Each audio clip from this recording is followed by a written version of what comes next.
Welcome everyone. And Swati, if you can go to the next. Here we go. So the purpose of this webinar is to give you some guidance as you are thinking about preparing an application for the 84.328C, the Community Parent Resource Centers program here at the U.S. Department of Education. This webinar is meant to be only guidance. It does not take the place of the official notice and the instructions. So please keep that in mind.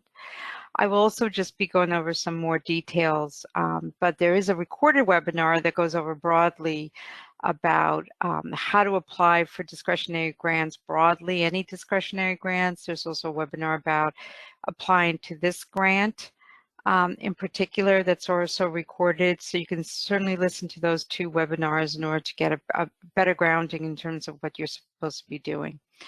And again, please read the entire notice inviting applications, read the instructions and all references to related statutes, regulations, instructions, etc., because that's what's binding. So with that, the next slide. So the application timeline, as you know, the notice inviting the applications of the NIA was published in the Federal Register on February 19th. Applications are due no later than 11:59 p.m., which is 1 second before midnight of the following day on April 20th. And notice that the time is in Eastern time. So if you're in the Pacific, you have to take off 3 hours from there, which is a little short of 9:00 p.m. on the Pacific time, and so on. So please keep in mind this is Eastern time.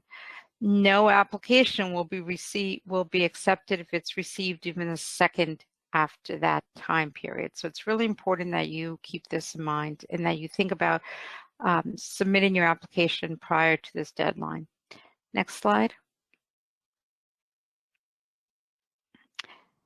If your application, and I'm going to be repeating this often just because there's very little we can do about the deadline and the timeline. If you receive an application after the April 20th deadline at 11:59 p.m. Eastern time, it will be considered an ineligible application. And what that means is it will not be read by the reviewers. It will not even be considered for funding.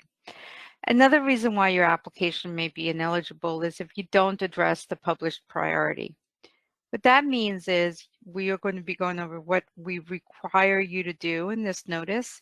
And if you mention doing other things, for example, you would like to put together a playground for kids with disabilities, and you're going to use the money to put together a playground for kids with disabilities. That may be a very worthwhile thing for you to do, but it is not what we're asking you to do in the notice inviting application. So we look through the application to see if you're addressing the priority, and if you're not, if you're proposing something different, then that's also considered ineligible. And again, the application will not be read. If your application is from an ineligible entity, and I'll go into more detail about this, i.e. any organization other than a nonprofit local parent organization, again, it will be considered ineligible and it will not be read.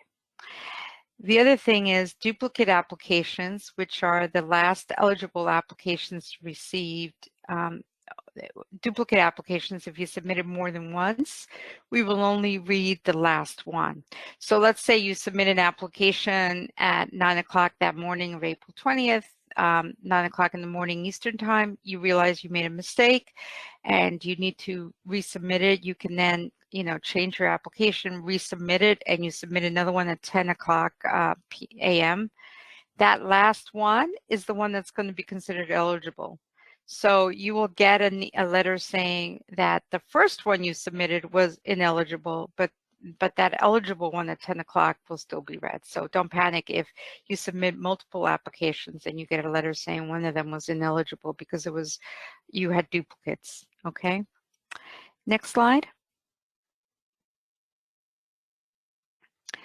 You must submit your applications electronically in grants.gov. That's also not negotiable. They cannot be submitted via email. So if you send it to me by email, it's not considered submission. Again, I'm going to stress the deadline that you must be submitted before that deadline of 11:59 on April 20th. And the application narrative sections and all other attachments must be uploaded as a PDF read-only modifiable format, which is non-modifiable format, which is preferred, or a Microsoft Word file. It is far preferable that you submit it as a PDF read-only file because that allows the system to put all the different sections of your application together into one application and facilitate for the reviewers to be reading your application. So I strongly recommend that you submit everything in a PDF read-only, non-modifiable format. Next slide.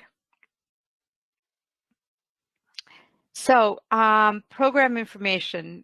I'm going to go over that right now. There's going to be some natural places here where I will ask for questions. I can't actually see who else is here, but Swati would be able to tell me if somebody's raised their hand, or you can again put something in the chat space. So let me go over the program information and in particular, who are the eligible applicants. Next slide.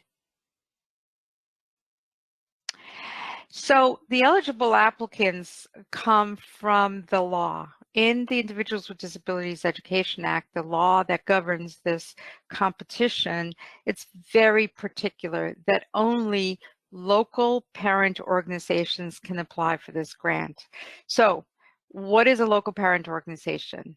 It's a private nonprofit organization other than an institution of higher education that so the section 672 of IDEA requires that an eligible local parent organization has a board of directors, the majority of whom are parents of children with disabilities ages birth through 26 from the community to be served, that it has as its mission serving parents of children with disabilities who are ages birth through 26 and have the full range of disabilities described in section 602(3) of IDEA.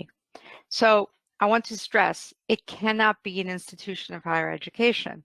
So if you are a university and you want to apply for this, your DUNS number, the way in which you're entering your application, will be for your institution of higher education. Therefore, you cannot apply.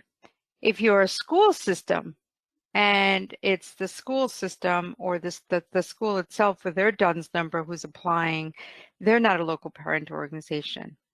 Sometimes we get other organizations that don't meet this definition, but put together, let's say, a board of advisory board of parents for this project. We take them on a case-by-case basis, but what we're looking for, and I want to stress this, what we're looking for is to see that you have a board of directors that is responsible for hiring and firing the executive director of your organization, and that board of directors are parents of children with the full range of disabilities from the community to be served. So if that is not met, you're not considered a local parent organization. So you have to have a board of directors. They have to be the full range of disabilities, which often means that if you're an association, for example, that serves only families of kids with autism, you likely will not be eligible. And notice also says from the community to be served. So let's say you're an organization in one city, but you want to have a project that's in the neighboring city, but none of your board of directors is from that neighboring city, then you're not really representing the community to be served. And again, we might find that as an organization, you're not eligible for this particular competition. Again, we look at this case-by-case basis. The extent to which you can show in your application and in the other materials you provide that you meet this definition, that you have a board of directors that are parents of children with disabilities, that you're from the community to be served, that your mission is to serve families, is to serve these parents. The more you can show that in your application and make it clear to us to determine eligibility, the better it will be. If we cannot determine eligibility, we will get back to you with questions to determine the eligibility. We will also look at your DUNS number. We will look at some other nonprofit information that's publicly available to determine your eligibility. Next slide. So if you have any questions, I'll stop right now. Most of the questions sometimes are around the eligible organization. And again, I can't And Swati, you might be able to tell me how I can look at the attendees, but the only attendees I see right now are us and other staff members. Is there anybody raising their hand or who has a question? I don't see anyone with their hand raised, but we did. Oh, sorry. Denise Daffrin does have their hand raised. I'm going to go ahead and unmute you, Denise. Okay.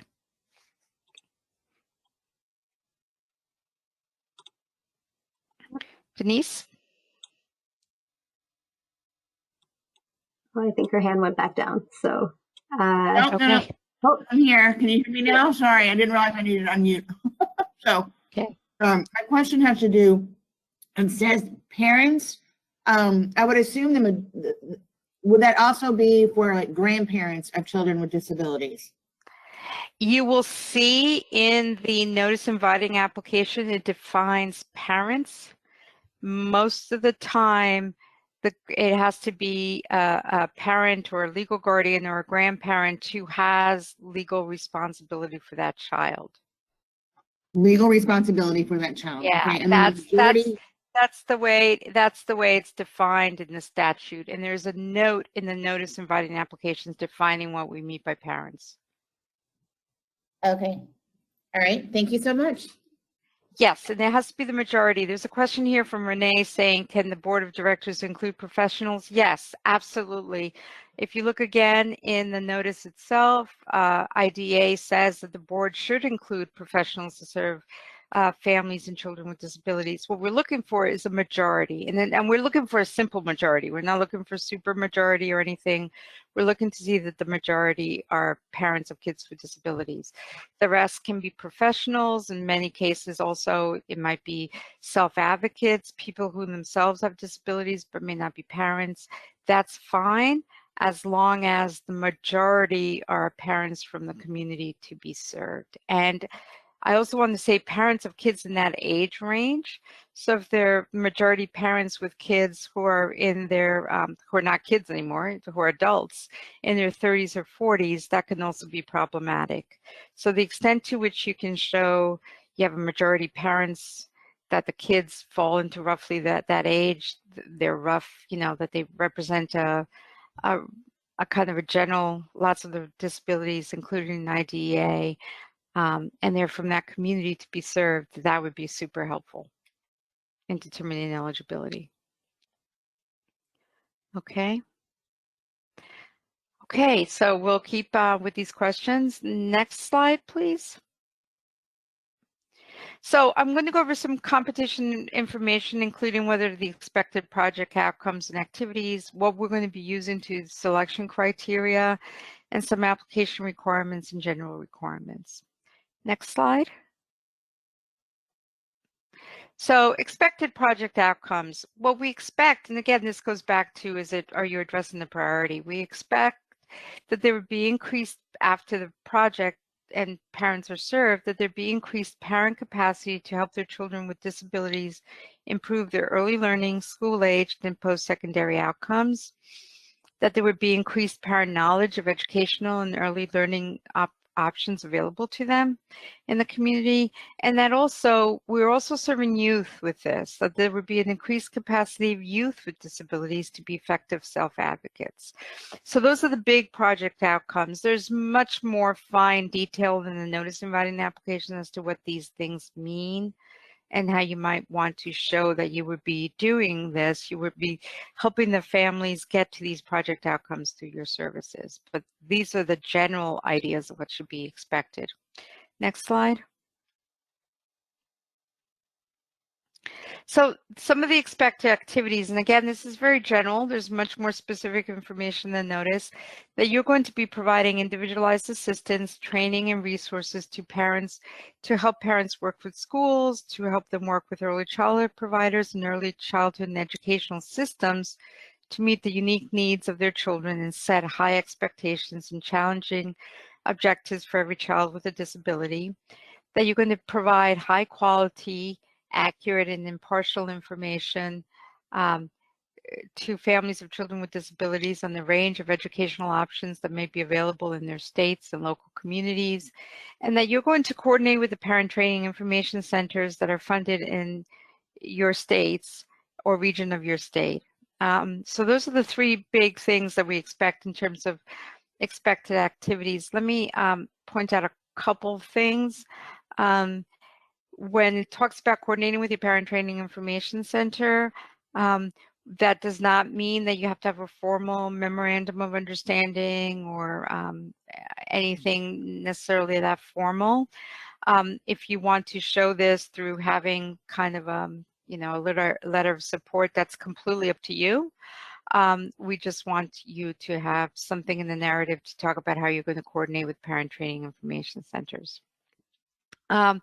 In terms of what do we mean by high quality, accurate, and impartial information, that is also up to you to define. You will have an opportunity to talk about that in your narrative, but we don't have a standard definition for those terms. The high quality does have a definition under the Government Performance and Results Education Act, and you'll see those in the notice inviting application also. So you can do a search and then notice for what constitutes quality. Next slide. So I told you what the outcomes are and what the expected services are. The notice inviting application asks you to organize your narrative in terms of essentially these 5 sections. Organize it according to the significance of your project, organize the quality of the project design and services, the quality of the project evaluation, the adequacy of your budget and quality of project personnel, and the quality of the management plan. We're going to go over right now what the selection criteria will be used for each of these sections that the reviewers will look at. So you need to write your narrative keeping in mind that selection criteria. However, the notice inviting applications also tells you what the content of those sections should be. For example, what kinds of things you need to point out in order to show significance. Some of these sections and the selection, in terms of what we tell you needs to go into the narrative for these sections and what the selection criteria is for this section. And some of them, they very, very closely align. And some of them, they're going to look very different. So you have to do both. You have to put in your narrative information that's required and that we make clear in the notice inviting information applications about what should go into the sections, and you should also address the selection criteria. Okay, we could talk a little bit more about that if you have some questions. So next slide.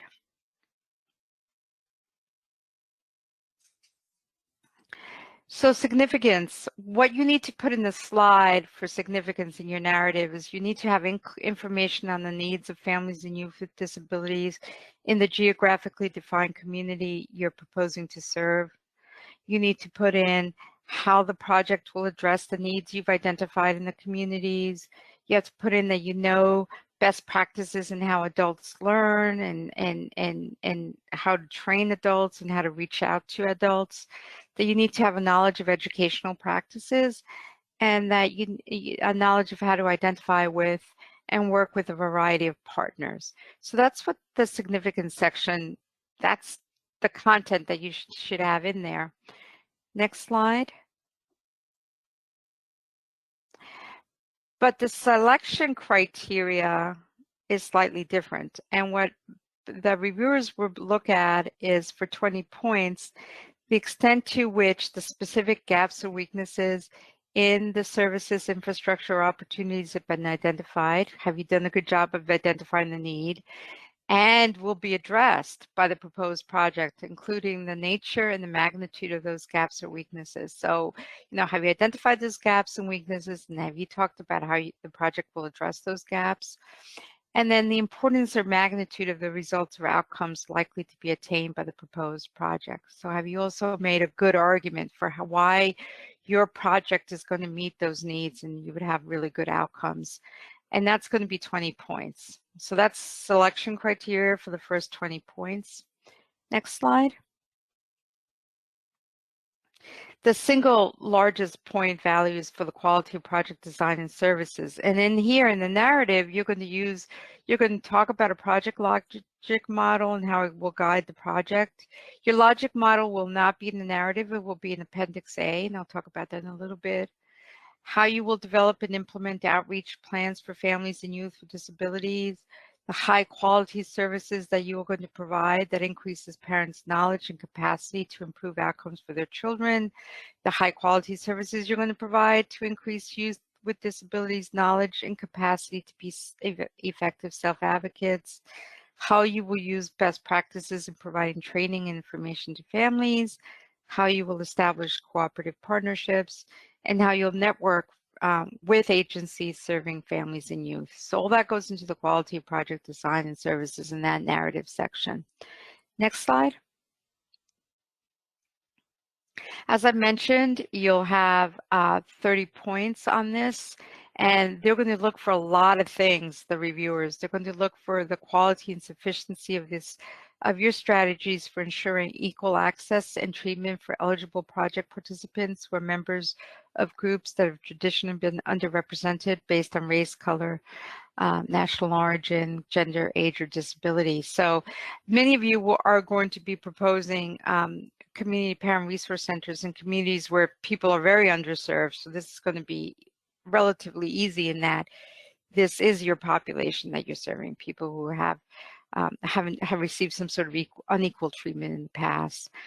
They're also going to look at the extent to which the goals, objectives, and outcomes to be achieved are specified. You say what it is you're going to do and how you're going to do it and how you're going to measure what you're going to do. The extent to which the services to be provided by the project reflects up-to-date knowledge from research and effective practice, and the extent to which the services to be provided by the proposed project are appropriate to the needs of the intended recipients or beneficiaries of services. So they're going to look for all of that. For example, in terms of appropriateness, I'm making this up. If you identify that many of your folks that you're going to be supporting are illiterate, but all you talk about are services that are in writing, the reviewers are going to have questions about that, the extent to which those services are going to be appropriate to the needs you've identified of your audiences. Next slide. They're also going to be looking at what is going to actually, and they're also going to be looking at the extent to which the services involve the collaboration of appropriate partners for maximizing the effectiveness of your project. And this is really crucial when you're talking about such a small budget as these CPRCs have, and the extent to which you're going to be using good use of technology and leveraging other resources that are not directly from your project. So that's the last two things they're going to be looking at in terms of the quality of project design services. And again, as I mentioned, this is 30 points. Next slide. The next one is the quality of the project evaluation. And what we want in the narrative is how you have an evaluation plan that's connected to your project logic model, that your evaluation plan contains quality measures, outreach measures, project measures, and outcome measures. And I'm going to talk about what we expect, again, given the fact that the funding levels for this project. Next slide.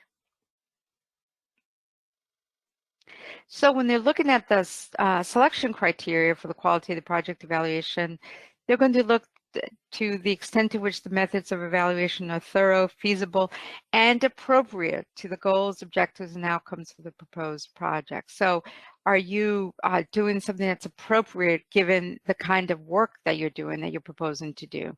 So for example, if given the budget, if 2/3 of your budget are going to evaluation, that may then say to a person, well, how come they're spending twice as much on evaluation as they're spending on actually doing the services? So that's what we mean by, are they feasible? Are they appropriate? Do they match up to what you're going to be doing? And again, the second point, again, has to do with appropriateness to the context in which your project operates. Again, using that example, if most of the people you're going to serve can't read, and yet you're doing all your evaluation through written surveys, that's going to raise questions.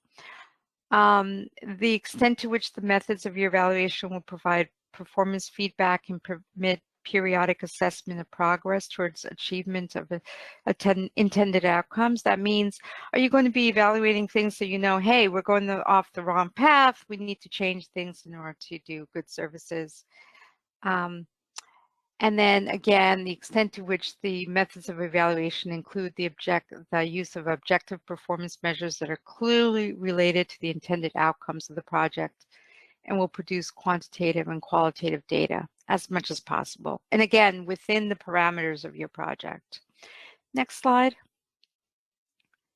The fourth one is adequacy of budget and quality of project personnel. In the narrative, you can talk about how you and your partners have adequate resources, how the costs are reasonable for what you're planning to do, how you're going to encourage the employment of diverse personnel in your project, and talk about the qualifications and expertise of key personnel and contractors if you have contractors. You don't have to have contractors, but if you do, what are their qualifications and expertise? Next slide. And the selection criteria will be, they'll look at the adequacy of the support, including do you have the facilities, equipment, supplies, and other resources from your organization, the extent to which the costs you're proposing are reasonable in relation to the objectives, design, and significance of your project, and the extent to which you encourage applications for employment from persons who are members of groups who have traditionally been underrepresented based on race, color, national origin, etc. Next slide. And again, they're also going to be looking at the qualifications, about the key project personnel, and the extent to which there's relevance and demonstrated commitment of partners to the project in implementing the project and leading to its success. So that's 20 points for adequacy of budget and quality of project personnel. Next slide.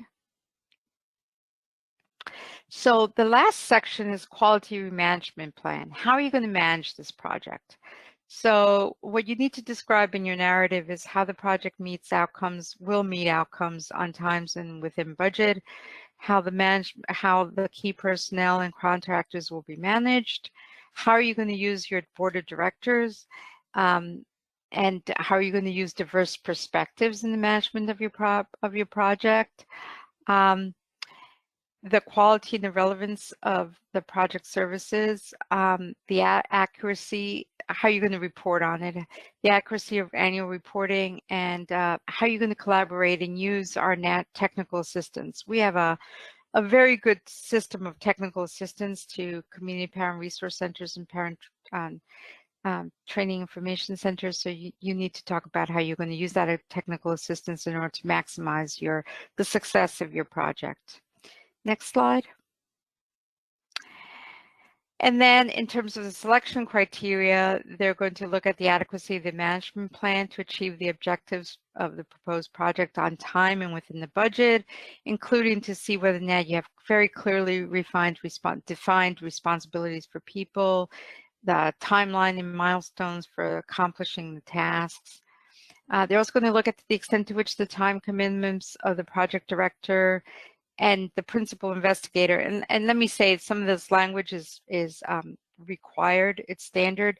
You will likely not have a principal investigator, and that's okay. They're going to look at the time commitments of the project director, other key personnel, to make sure they're appropriate and adequate to meet the objectives of the proposed project. Next slide. They're also going to look at the adequacy of the mechanisms that you have for ensuring high quality products and services from the proposed project, and how, again, you're going to ensure that there's a diversity of perspectives that are brought to bear in the operation of the proposed project, including perspectives of parents, teachers, your community, a variety of disciplinary and professional recipients and beneficiaries of services or others as appropriate. So they want to see that they have a lot of different perspectives to bear on your project, and that's going to be 15 points for that. Next slide. So I'm going to stop now. That was a lot of information. Let me say that the selection criteria is in the notice, And even though I summarized what your narrative will look like, the notice has very fine detail as to what should be appear in the notice, in the narrative itself. Any questions? And Swati, if you see somebody raising their hands. Don't see any hands raised right now. There's no questions in the questions pane or in the chat. Okay, well, we can certainly go back to this if you have questions, because I'm here to answer your guys' questions. Just had one question come up from Michelle Mathis. Is this grant offered more than once a year? No, it's actually only going to be offered once every 5 years. We the community parent resource centers are now in a cycle where we compete them. They're funded for 5 years, and then they're recompeted at the end of 5 years. So no, it's now or and this is, I mean, things can change because it's all subject to congressional appropriation, et cetera. So you know, who knows? But our plan is to compete this year and then compete it again 5 years from now, which would be in 2027. I know, I'm sorry, I'm getting ahead of myself. 2026. This is 2021, and we would recompete in 2026. Okay. All right. Next slide.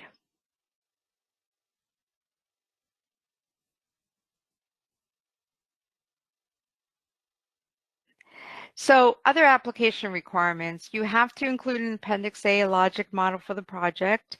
You will see a link in the notice telling you what a logic model should look like, sending you to resources for a logic model. You can also include in Appendix A person loading charts, timelines, anything to illustrate your management plan that you describe in the narrative.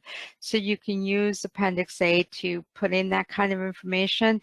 But we really want you to keep it pretty streamlined, not to put everything in there. Do not put letters of support in Appendix A. You can put it in other appendices. You can put in as many other appendices as you like. Keep it in mind, you know, what your reviewers want to read, but in Appendix A, you can put in personnel loading charts, you can put in timelines to illustrate your management plan.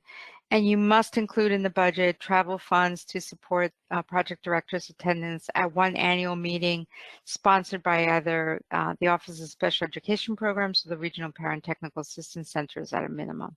So you can put in more than that of that in there in terms of what you're doing. I mean, you could put in more travel funds than just that one to attend one, but at the very minimum, you have to have it to attend one of these annual meetings. I noticed that there's a question from Jill. Can you explain what administrative costs are? And Jill, can you unmute yourself and I'm not sure what you're referring to in terms of administrative costs.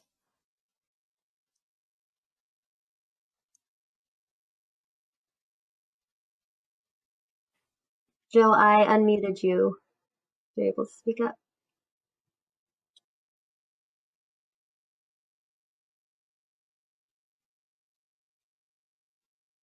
Or you can put in the chat what you are specifically. Okay. There's a question also from Bev. How important is it for staff to be parents of children with disabilities? And there is no requirement in IDEA that staff be parents of children with disabilities. There is nothing in the notice saying that parents of the staff be parents of children with disabilities. Whether or not you choose to mention that in your narrative or you want to stress why that might be helpful for the project success, that's up to you, but there's nothing in the actual notice that makes that a requirement. Okay. So I'll go back to the administrative costs if I get back to a little bit more what you're thinking, Jill. So let's go on to the next slide. Oh, Jill, are you talking now? Thought I heard something. Hi, can you hear me? Yep. Yep, Yep. I can hear you now. Okay. So I had noticed that there was administrative costs in the budget this time, and I just wondered if you could clarify that, as opposed to indirect or other. Oh, you mean in the 524B form? Yes. Oh, okay. I will get back to you. Okay. That's a good question. I hadn't noticed that the 52B form had changed. I will get back to you. It's probably a way of capturing. I will get back to you Okay, and great. see Thank what you. the instructions say. Okay. All right. Thank you. Okay. Next slide.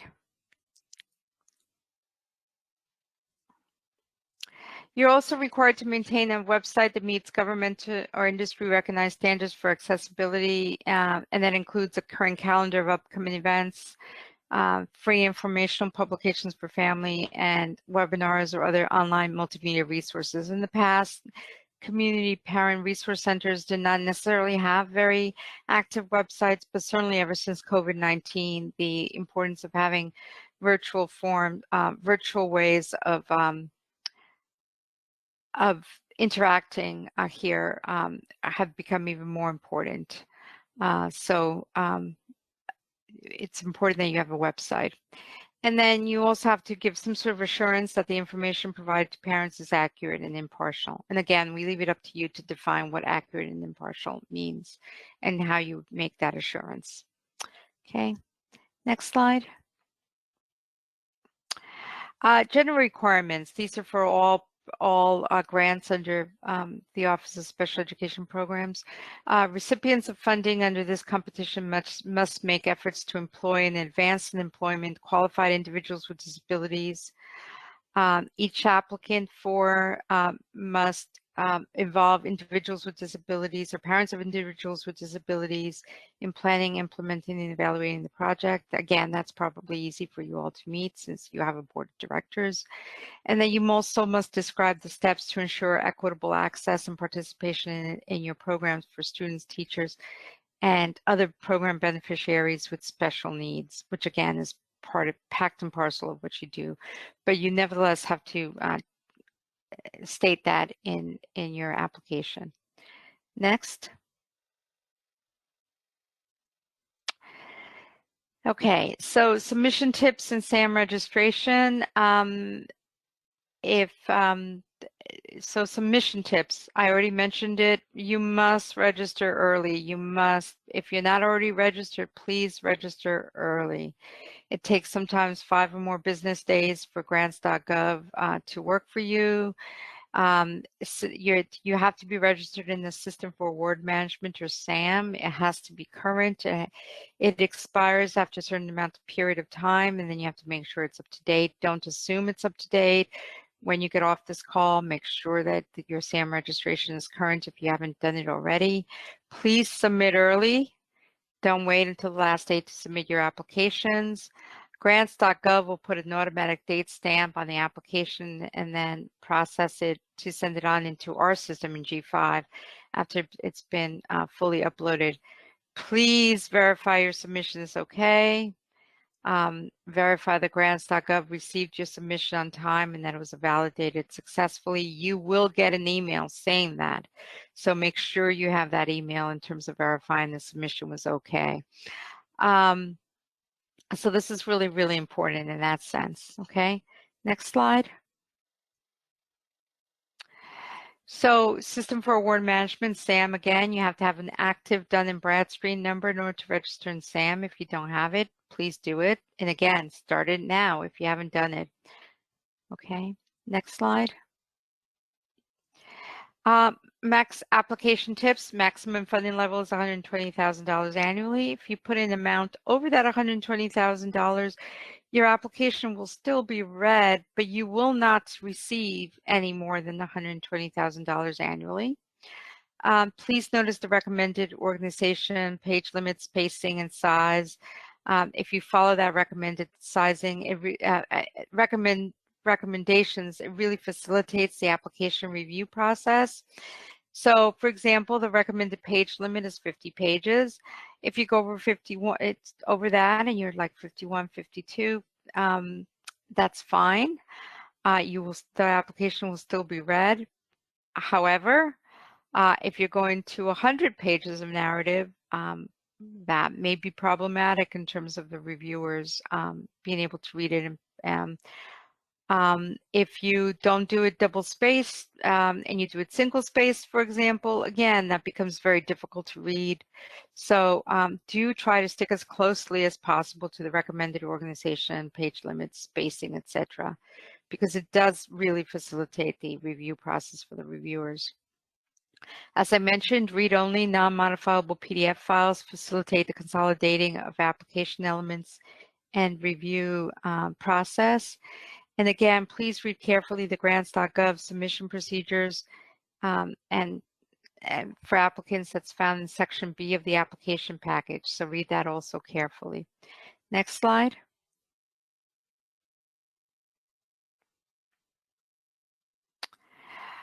Any questions? Any more questions? I'm going to look at that right now, Jill, to get back to you so I can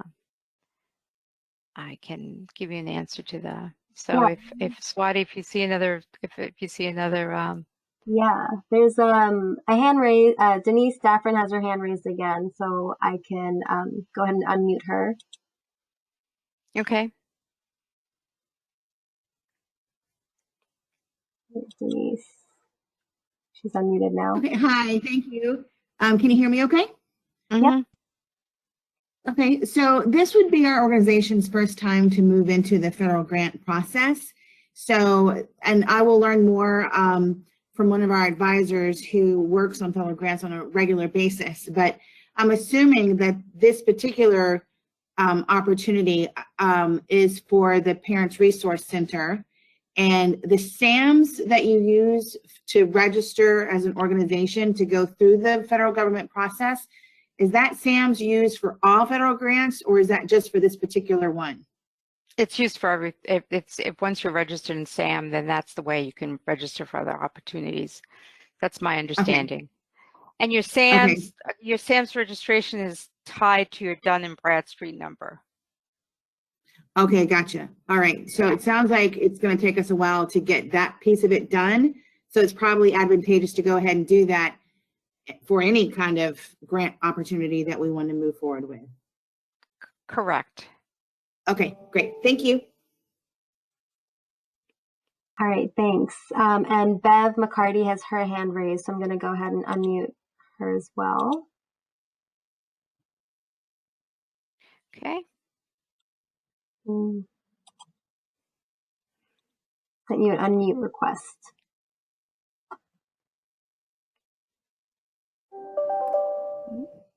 Well, Bev has a question in the questions pane, so I'll just ask if this is probably the same question that she wanted to ask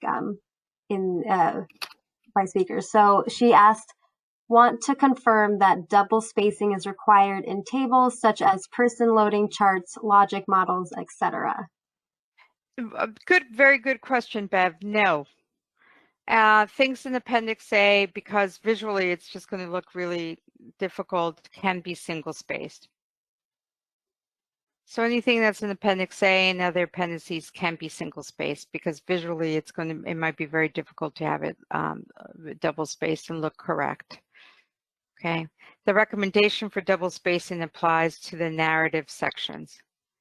And again, if you have narrative sections where you embed something that's single spaced, again, that will not make you ineligible. It did in the past for some of our applications. That's no longer true. But again, you want to be judicious of your use of that in terms of keeping in mind the readers and the review process. Okay, and we also have a question from Angela Abdul. Does E of director's list go in Appendix A? No, because we really reserve Appendix A for things that show the management plan and your logic model. It could go in other appendices. Just make sure that you clearly identify where it is.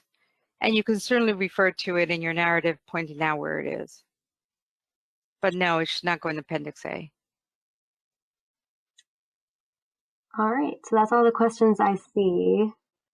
Many people do a kind of, do different appendices, like one kind of appendices for, your letters of support, and other appendices for people's, resumes and CVs and all that. That's totally up to you how you want to do it.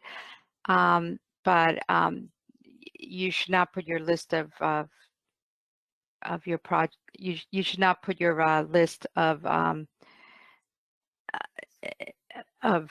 your board of directors in that in Appendix A. You should put in other appendices. So Jill, I'm looking at this right now in terms of the ED 524 form. I do not see anything having to do with application cost. Again, they have indirect rate costs and enter your indirect rate applied.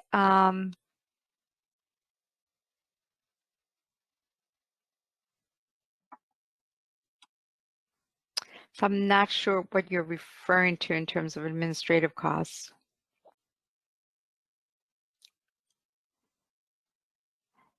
Oh, this is for if applicable, Section D, limitation on administrative expenses. Okay. That is if you have, okay, this is new. This is if you have a limitation of your administrative costs. Okay. And if you have a cap. So Section D, limitation on administrative expenses in the new form does not apply to these grants. Okay.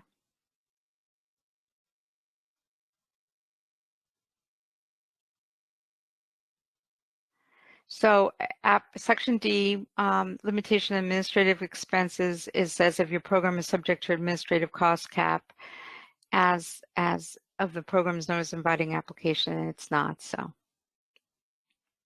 Okay. Jill said, thank you. Okay. That threw me for a loop. I guess this is new and I hadn't looked at it as carefully as I should have, so. Okay. Any other questions?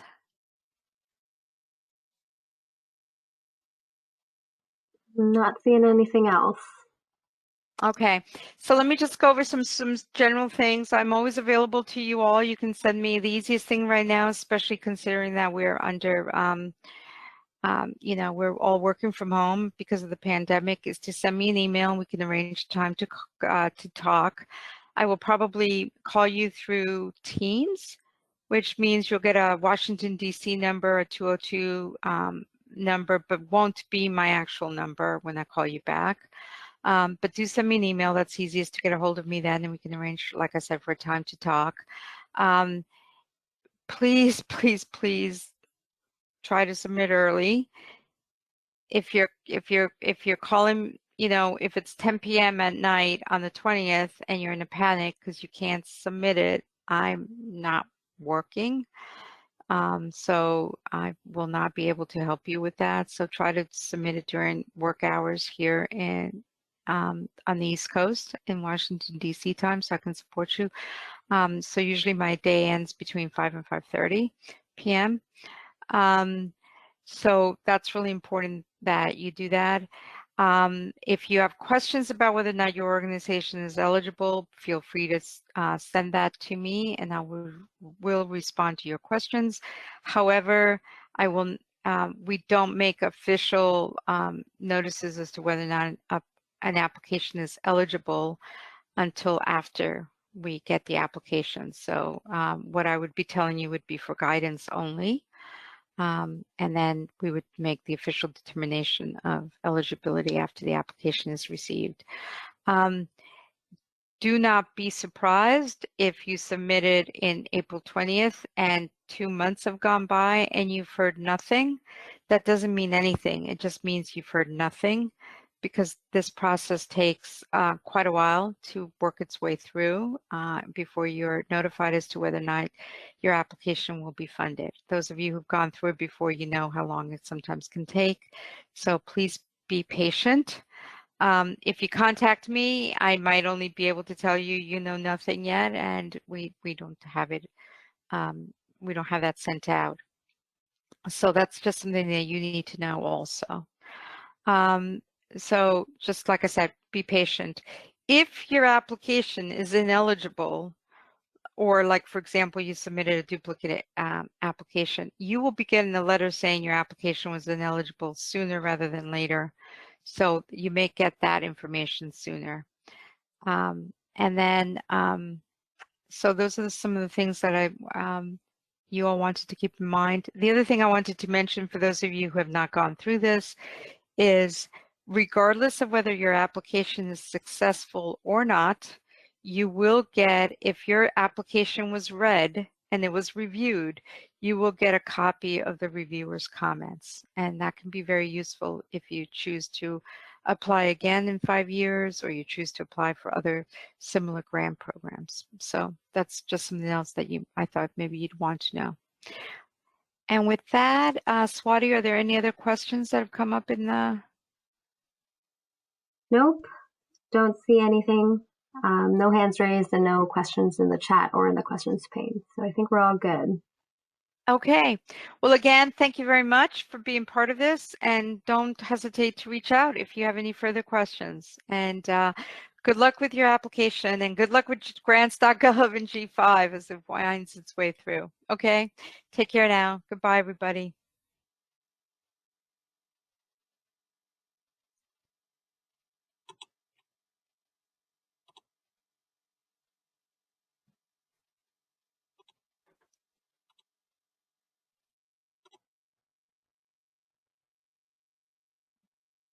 Thanks, Swat.